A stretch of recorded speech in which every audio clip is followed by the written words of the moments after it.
احادیث کو جمع کیا جاتا ہے. باقی مطلب مثال کے طور پہ سیاہ ستہ ہیں، ان کی اپنی ایک ترتیب ہے. صحیح بخاری کی ترتیب ایک فقہی ترتیب ہے.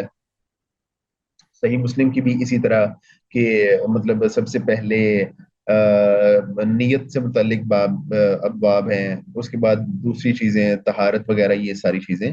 تو ایک فقہی ترتیب ہے عام طور پہ سیاہ ستہ کی. لیکن جو کتب مسانید ہوتی ہیں، مثال کے طور پہ مسند احمد ہے، تو اس میں جو احادیث کی ترتیب ہوتی ہے وہ صحابہ کی جو مروی احادیث ہوتی ہیں ان کے اعتبار سے ہوتی ہے. لیکن جب صحابی سبب بیان کر کے کہتا ہے کہ آیت اس وجہ سے نازل ہوئی ہے، تو ایسے قول کو تمام محدث حدیث مسند ہی مانتے ہیں. یعنی جب ایک صحابی جو ہے نا وہ ایک سبب بیان کر دیتا ہے اور واضح طور پہ سبب بیان کرتا ہے، تو اس صورت میں اس کو جو ہے نا حدیث مسند ہی کہا جاتا ہے. پھر یہ بھی یاد رہے کہ سلف میں سے ایک شخص جب کہتا ہے کہ آیت اس بارے میں نازل ہوئی ہے اور دوسرا شخص کسی اور بارے میں نزول بتاتا ہے، تو اس سے لازم نہیں ہوتا کہ دونوں میں اختلاف ہے. یعنی جب ایک بندہ کہتا ہے کہ یہ جو آیت نازل ہوئی ہے نا اس کی وجہ فلاں واقعہ ہے، اور دوسرا کہتا ہے کہ نہیں، اس آیت کے جو نزول کا سبب ہے نا وہ ایک دوسرا سبب بتا دیتا ہے کہ اس وجہ سے آیت نازل ہوئی. تو اس کا مطلب یہ نہیں ہے کہ دونوں میں کوئی اختلاف ہے، بلکہ ہو سکتا ہے کہ وہ جو ہے نا آ، دونوں الگ الگ واقعات کے بارے میں اللہ تعالیٰ نے ایک ہی آیت نازل کر دی ہو. ٹھیک ہے. تو ایک جو مفسر ہے وہ ایک ایک واقعے کی طرف اشارہ کر رہا ہے کہ اس واقعے کی وجہ سے آیت نازل ہوئی ہے، اور دوسرا کہہ رہا ہے کہ نہیں فلاں واقعے کی وجہ سے آیت نازل ہوئی. اس کا مطلب یہ نہیں کہ دونوں غلط ہیں یا دونوں میں کوئی اختلاف ہے، وہ دونوں ہی صحیح ہو سکتے ہیں. ہو سکتا ہے کہ دو الگ واقعات ہوں اور دونوں کے بارے میں اللہ تعالیٰ نے ایک جو ہے وہ آیت نازل کر دی ہو جو دونوں ہی اس کے مفہوم میں داخل ہوں. اسی طرح جب ایک صحابی ایک سبب نزول بتاتا ہے اور دوسرا صحابی دوسرا سبب بیان کرتا ہے، پہلی بات ہوتی ان کی مفسرین کی. اب جو ہے صحابی وہ کیا کرتے ہیں، وہ کہتے ہیں کہ جو ہے جو آیت ہے یہ فلاں واقعے کی وجہ سے نازل ہوئی ہے. اور دوسرا صحابی کہتا ہے کہ یہ جو آیت یہ وہی اسی آیت کے بارے میں کہتا ہے کہ یہ والی جو آیت ہے یہ فلاں واقعے کی وجہ سے نازل ہوئی. یعنی وہ کسی اور واقعے کی طرف اشارہ کر دیتا ہے. تو اس کا بھی مطلب یہ نہیں ہے کہ دونوں میں کوئی اختلاف ہے یا دونوں میں کوئی تضاد ہے. ایسا نہیں ہے. بلکہ ہو سکتا ہے کہ اللہ تعالیٰ نے وہ جو آیت ہے وہ دو دفعہ نازل فرما دی. ٹھیک ہے. دو واقعات الگ الگ ہوں اور اللہ تعالیٰ نے ایک ہی آیت پہلے نازل فرمائی اور دوبارہ پھر جو ہے وہی والی آیت نازل فرما دی. تو ایک صحابی کہہ رہا ہے کہ فلاں واقعے کی وجہ سے آیت نازل ہوئی، دوسرا کہہ رہا ہے کہ فلاں واقعے کی وجہ سے آیت نازل ہوئی ہے. تو اس کا مطلب یہ نہیں ہے کہ دونوں میں کوئی کنٹرڈکشن ہے، دونوں میں کوئی اختلاف ہے. بلکہ وہ ہو سکتا ہے کہ جو ہے نا آیت دو مرتبہ نازل ہوئی ہو، ایک دفعہ ایک سبب کی وجہ سے اور دوسری دفعہ دوسرے سبب کی وجہ سے. تو جو صحابہ کے درمیان میں ایک ہی آیت کے دو اسباب الگ الگ بتا دیے جاتے ہیں، تو وہ کوئی اختلاف ضروری نہیں ہے کہ وہ اختلاف ہو.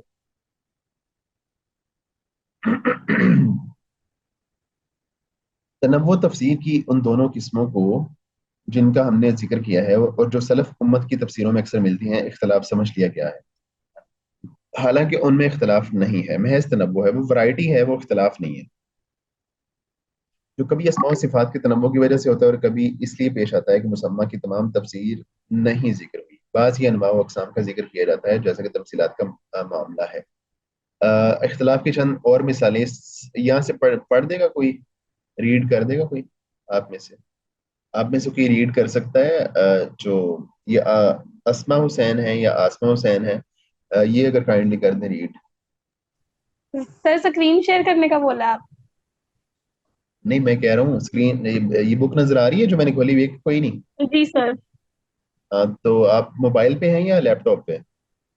سر موبائل پہ. نظر آ رہی ہے، پڑھا جائے گا کہ نہیں؟ جی سر پڑھا جائے گا. جی. ٹھیک ہے، میں پڑھتی ہوں۔ سلف کی تفسیر میں ایک اور ایسا اختلاف ملتا ہے جو خود لفظ کی وجہ سے پیدا ہوتا ہے، اور یہ اس طرح کے لفظ کے معنی ایک سے زیادہ ہوتے ہیں۔ اس کی دو صورتیں ہیں۔ ایک صورت یہ ہے کہ لغت میں لفظ ایک سے زیادہ معنی کے لیے مشترک ہے، جیسے لفظ قصورہ کے اس کے اسبرا، معنی تیر انداز کے لیے ہیں، اور شیر کے بھی، یا لفظ اس کے رات کی آمد کو بھی کہتے ہیں اور رات کے خاتمے کو بھی۔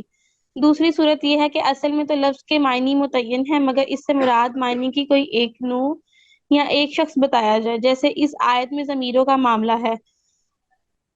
ثم دنا فتدلى فكان قاب قوسين او ادنى، اور جیسے اس اور آیت کے لفظ والفجر اور وليال عشر۔ جیسے اور جیسے اس آیت کے لفظ والفجر ولیال عشر والشفع والوتر وغیرہ، تو ایسی صورت میں کبھی وہ سب معنی مراد ہو سکتے ہیں جو سلف صالحین نے بیان کی ہیں، اور کبھی ایسا نہیں ہوتا۔ سب معنی کا مراد لینا اس لیے جائز ہوتا ہے کہ ممکن ہے آیت دو مرتبہ نازل ہوئی ہو، ایک مرتبہ اس مراد کے لیے اور دوسری مرتبہ اس مراد کے لیے، یا اس کے لیے لفظ مشترک ہے اور سب کے معنی مراد ہو سکتے ہیں، جیسا کہ اکثر فقہائے مالکیہ اور شافعیہ، حنبلیہ اور بہت سے علماء کلام نے جائز رکھا ہے۔ اور یا پھر ایسا ہوتا ہے کہ لفظ کے معنی مقرر ہوتے ہیں اور وہ عام ہوتا ہے جب تک اس کی تخصیص کا کوئی موجب نہ ہو۔ اس صورت میں اگر سلف کے دونوں قول صحیح روایت سے پہنچے تو اسے مذکورہ عبارت دوسری قسم میں شمار کرنا چاہیے۔ سر آگے بھی پڑھوں؟ جی جی، ترادف و تضمن ترادف و تضمن تفسیر میں سلف کے ایسے اقوال بھی موجود ہیں کہ انہوں نے اپنا اپنا مطلب قریب المعانی الفاظ میں ادا کیا ہے، نہ کہ مترادف الفاظ میں۔ یاد رہے کہ لغت میں مترادف لفظ بہت ہی کم ہے، اور قرآن میں یا تو معدوم ہے یا بہت نادر، نہایت نادر ہے۔ چنانچہ قرآن میں ایک ہی مطلب کے لیے ایسے دو لفظ مشکل سے ملیں گے جو بالکل ہم معنی ہوں۔ البتہ قریب المعانی لفظ ملیں گے، اور یہ بھی ایک وجہ ہے اعجاز قرآن کی ہے۔ اس مثال سے یعنی جو سمجھو، فرمایا۔ مترادف ہوتا ہے نا، مترادف جی مترادف سے مراد ہوتا ہے ایسے الفاظ، ایک ہی معنی کو بیان کرنے والے ایسے الفاظ جو کہ بالکل ہم معنی ہوں، ان کو مترادف کہتے ہیں۔ لیکن جو قریب المعنی یہ ایک الگ چیز ہے، اسے ملتے جلتے الفاظ ہوتے ہیں لیکن بالکل ہم معنی نہیں ہوتے۔ اسے مثال سے سمجھو، فرمایا یوم تمور السماء مورا۔ اب اگر تفسیر میں کہا جائے کہ مور کے معنی ہے حرکت، تو یہ لفظ کی تقریبی تفسیر ہوگی، کیونکہ مور کے معنی میں حرکت نہیں ہے بلکہ سبق تیز حرکت کو مور کہتے ہیں۔ اسی طرح یہ کہنا کہ وحی کے معنی آگاہ کرنا ہے، یا یہ کہنا کہ اوحینا الیکا کے معنی ہم نے تجھ پر نازل کیا، یا قضینا الی بنی اسرائیل، بنی اسرائیل کے معنی ہے ہم نے بنی اسرائیل کو آگاہ کیا، تو یہ بھی تقریبی تفسیر ہی ہوگی، نہ بائنا لفظی، کیونکہ وحی کے معنی محض آگاہ کرنا نہیں بلکہ ایسی آگاہی کو وحی کہتے ہیں جو مخفی طور پر بصارت دی جائے۔ اس طرح لفظ قضاء کے معنی بھی محض آگاہ کرنا نہیں بلکہ اس لفظ میں نازل کرنے اور وحی کرنے کے بھی معنی داخل ہیں۔ تو جب جو ہے نا مفسرین یا مترجمین وہ لفظوں کا ترجمہ کرتے ہیں یا تفسیر کرتے ہیں، تو وہ اس کی سمجھ لیں کہ قریب قریب تفسیر ہوتی ہے۔ ایگزیکٹلی ان کی لفظی معنی بیان کرنا بڑا مشکل ہوتا ہے، کیونکہ جو وہ الفاظ ہوتے ہیں، عربی الفاظ ہوتے ہیں، ان میں بہت جو ہے گہرائی ہوتی ہے۔ مثال کے طور پہ اب اگر ایک بندہ جو ہے نا یوم تمور السماء مورا، تو یہاں پہ جو مور کے جو لفظ ہیں، تو ان کے بارے میں کہتے ہیں اس کا مطلب حرکت ہے، تو وہ اس کی ایک قریب قریب تفسیر اس نے کی ہے، اس کا جو ایگزیکٹ میننگ نہیں اس نے بتایا، کیونکہ اس کا ایگزیکٹ میننگ اگر بتایا جائے گا تو اس کا تو ترجمہ کرنا بڑا مشکل ہو جائے گا، کیونکہ اس کا ایگزیکٹ جو میننگ ہے وہ صرف حرکت کو نہیں کہتے بلکہ سبق تیز حرکت کو مور کہتے ہیں۔ تو اس لیے جو مفسرین یا مترجمین ہوتے ہیں وہ اس کی جو قریب قریب تفسیر ہو سکتی ہے وہی کر سکتے ہیں، وہی ان کی بس میں ہے، وہ وہی کرتے ہیں۔ ورنہ اگر جو ہے نا اگر ہم یہ کہیں کہ اس کا بعینی ہی لفظی ترجمہ ہوتا ہے تو وہ ایک مشکل کام ہے۔ جی آگے۔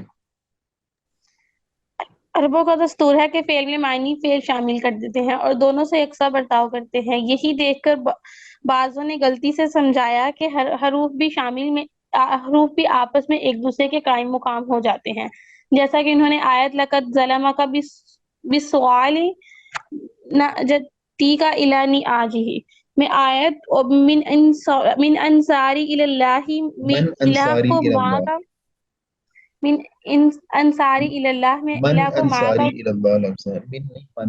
من انصاری اللہ میں الہ کو ماں کا مقام سمجھ لیا، حالانکہ یہ ان کی غلطی ہے، اور تحقیق وہی ہے جو بصرے کے نحو نحویوں نے کہا ہے کہ فعل میں فعل کے معنی متضمن کر دیے جاتے ہیں۔ بنا بری پہلی آیت میں لفظ سوال کے معنی بھی یہ بھی شامل ہے کہ اس شخص کی بکریوں کو اپنی بکریوں میں ملا لینا۔ اسی طرح آیت و ان کا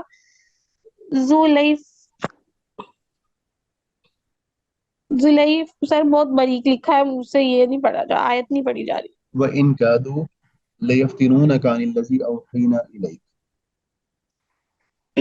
میں یہ مفہوم بھی داخل ہے کہ تمہیں گمراہ کر دیتے ہیں، روک دیتے ہیں۔ اسی طرح وَنَصَرْنَا مِنَ الْقَوْمِ الَّذِينَ كَذَّبُوا بِآيَاتِنَا میں نجات دینے اور بچانے کے معنی بھی شامل ہیں۔ اسی طرح یشرب بها عباد اللہ میں سیراب ہونا بھی داخل ہے۔ اس قسم کی مثالیں بکثرت ہیں۔ اسی طرح لا ریب کی تفسیر لا شک سے کرنا تقریبی تفسیر ہے، کیونکہ ریب اور شک بالکل ہم معنی لفظ نہیں ہے۔ ریب کے مفہوم میں اضطراب و حرکت بھی داخل ہے، چنانچہ حدیث میں آیا ہے دعو ما یریکا الی ما لا دا ما یریک۔ یریبک الی ما لا یریبک۔ اب عربی میں عربی کا جب ایک عربی میں لا ریب کا لفظ یوز ہوتا ہے نا، جی تو ہم عام طور پہ اس کا کیا کرتے ہیں کہ ترجمہ اردو میں کرتے ہیں شک۔ تو اس کا ترجمہ شک کرنا وہ ایک اس کی قریب قریب تفسیر ہے۔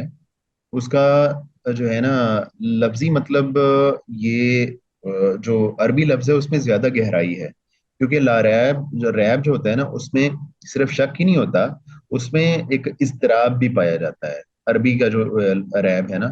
لیکن جب ہم اس کا مطلب شک سے کرتے ہیں تو اس میں صرف شک پایا جاتا ہے، اس میں وہ اضطراب نہیں پایا جاتا۔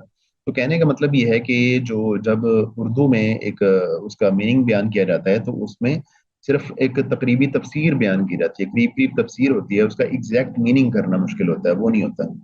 تو اسی لیے جب حدیث میں کہا گیا کہ داما یریبک الی ما لا یریبک، کہ اردو میں اس کا مطلب یہ ہوگا کہ تم جو ہے نا شک والی چیز کو چھوڑ دو، اور جو یقینی چیز ہے نا اس کو تم جو ہے نا چوز کر لو، اس کو اختیار کر لو۔ تو جب ہم یہ کہتے ہیں کہ شک والی چیز کو چھوڑ دو، تو عربی میں جو اس کا مطلب ہے وہ صرف شک ہی نہیں، اس میں اضطراب بھی ہے، یعنی ایسی چیز جس میں تمہیں شک پیدا ہو رہا ہے، جو تمہیں جو ہے نا اضطراب میں لے جا رہی ہے، تمہیں جو سیڈ کر رہی ہے، مضطرب کر رہی ہے، کنفیوز کر رہی ہے، تو اس چیز کو چھوڑ کے تم اس چیز کو چوز کر لو، اختیار کر لو جس میں کنفیوژن نہیں ہے، جس میں اضطراب نہیں ہے، جس میں شک نہیں۔ جی آگے۔ جس طرح لفظ یقین میں سکون و طمانینت کا مفہوم داخل ہے، اسی طرح لفظ ریب میں اضطراب و حرکت کا مفہوم داخل ہے۔ بس یقین کی ضد ریب ہے، رہ گیا لفظ شک۔ تو کہا گیا ہے کہ اس کے معنی ریب کو بھی مستلزم ہے، مگر خود یہ لفظ ریب کے پورے معنی پر دلالت نہیں کرتا۔ اسی طرح ذالک الکتاب کی تفسیر میں یہ کہنا کہ یہ قرآن، تو یہ تفسیر بھی تقریبی ہوگی، کیونکہ مشار لے اگرچہ واحد ہے، مگر حاضر کی طرف اشارے کا معاملہ غائب اور دور کی طرف اشارے سے مختلف ہوتا ہے۔ پھر کتاب کے معنی ہے وہ چیز جو لکھی ہوئی ہو، جمع کی ہوئی ہو، مگر قرآن کے معنی ہے وہ چیز جو پڑھی جائے۔ غرض اس طرح کے فرق قرآن میں موجود ہیں، اس بارے میں صرف کی عبارتوں کا جمع کرنا بہت مفید ہے، کیونکہ ایک دو عبارتوں کے مقابلے میں ان کا مجموعہ مفہوم کو کہیں زیادہ واضح کر دیتا ہے۔ تو یعنی جب یہ کہا جاتا ہے نا کہ ذالک الکتاب لا ریب فیہ، تو ہم یہ کہتے ہیں کہ یہ کتاب، یا اگر اس کا ترجمہ کیا جاتا ہے یہ قرآن، تو اس کا جو ترجمہ کر رہے ہیں نا یہ قرآن، تو یہ بھی ایک قریبی یا تقریبی تفسیر ہی ہوگی، کیونکہ قرآن میں اور کتاب میں فرق ہے۔ جب کتاب کہا جاتا ہے نا، کتاب کے مطلب ہوتے ہیں وہ چیز جو لکھی ہوئی ہو، جمع کی ہوئی اور جمع کی ہوئی ہو، مگر قرآن کے معنی ہے وہ چیز جو پڑھی جائے۔ تو جب ہم یہ کہتے ہیں نا ذالک الکتاب، یہ قرآن، تو وہ ایک تقریبی تفسیر ہوتی ہے، اس کا ایگزیکٹ میننگ جو ہے وہ نہیں ہوتا، ایک تقریبی تفسیر سے ہی وضاحت کی جاتی ہے۔ اس کے بعد سلف میں تفصیلی اختلاف ہے لیکن معمولی ہے، یہ بھی ذرا ریڈ کر دیں۔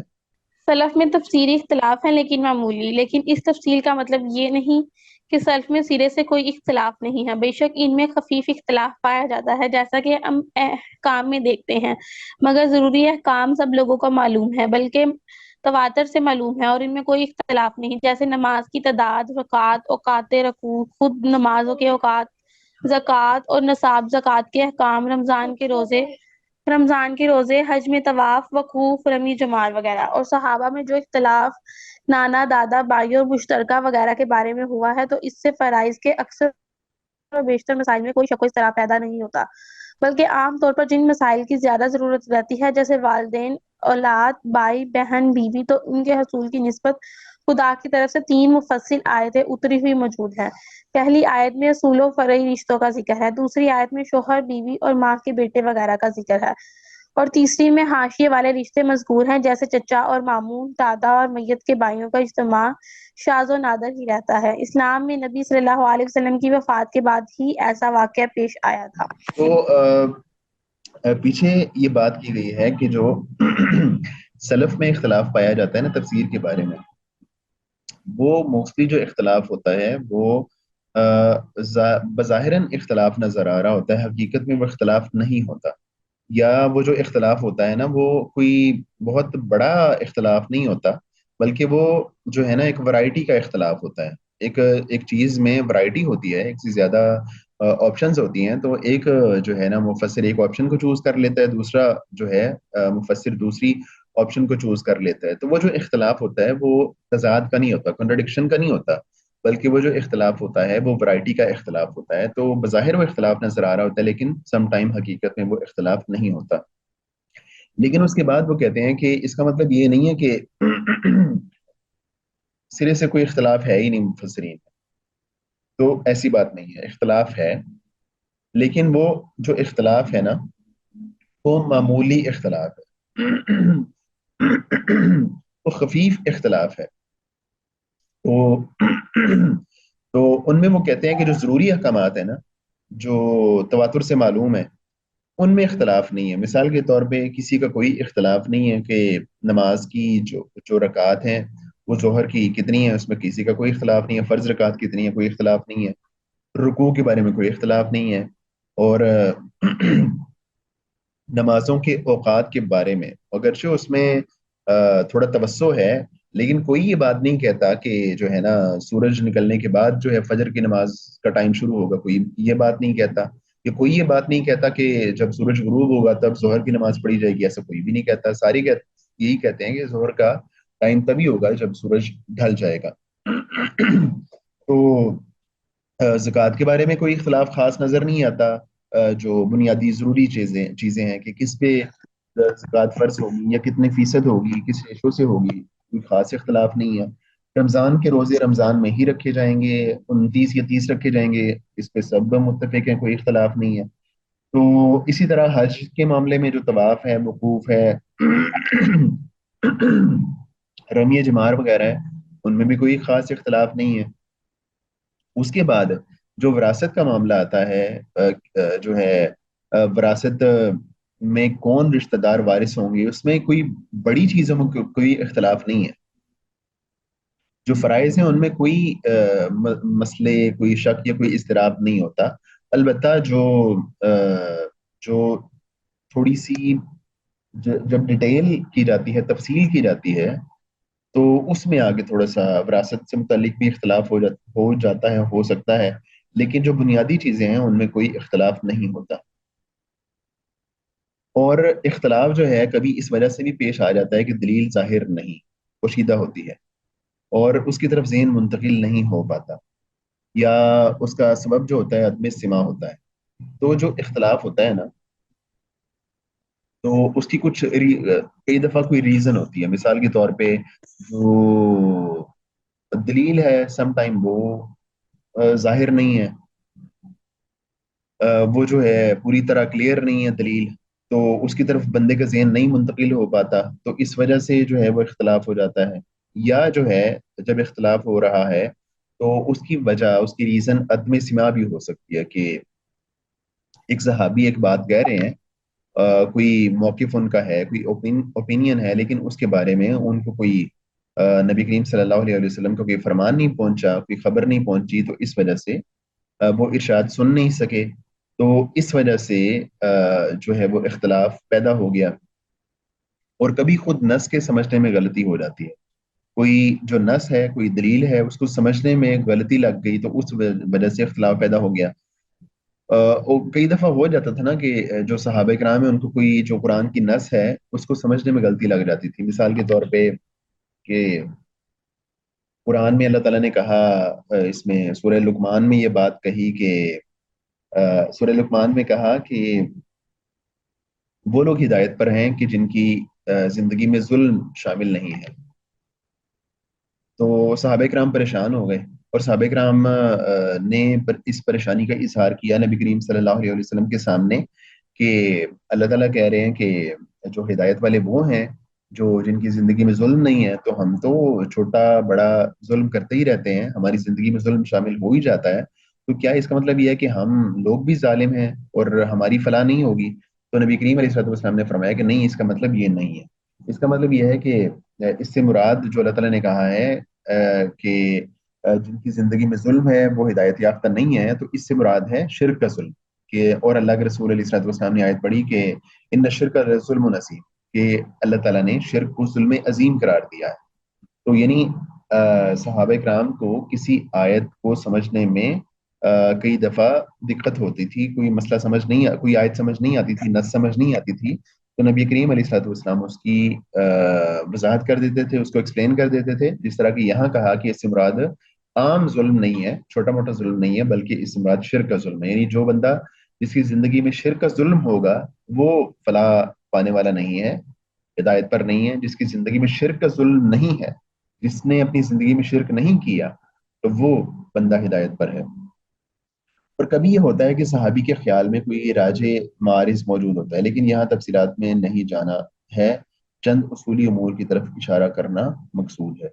تو اختلاف جو ہے وہ صحابہ کا، مفسرین کا، اس کی نوعیت کیا ہے، وہ اختلاف کس نوعیت کا ہوتا ہے، کس طرح ہوتا ہے، اور وہ اختلاف جو ہے وہ تضاد کا ہے یا تضاد کا نہیں ہے، اس کے بارے میں ہم نے کچھ جو ہے وہ تفصیل پڑھی ہے، تھوڑی اس میں مشکل مباحث اور جملے ہیں، آپ اس کو اچھی طرح سے دیکھ لیجیے گا، ریپیٹ کر لیجیے گا، تو یہی آج کا ہمارا سبق ہے۔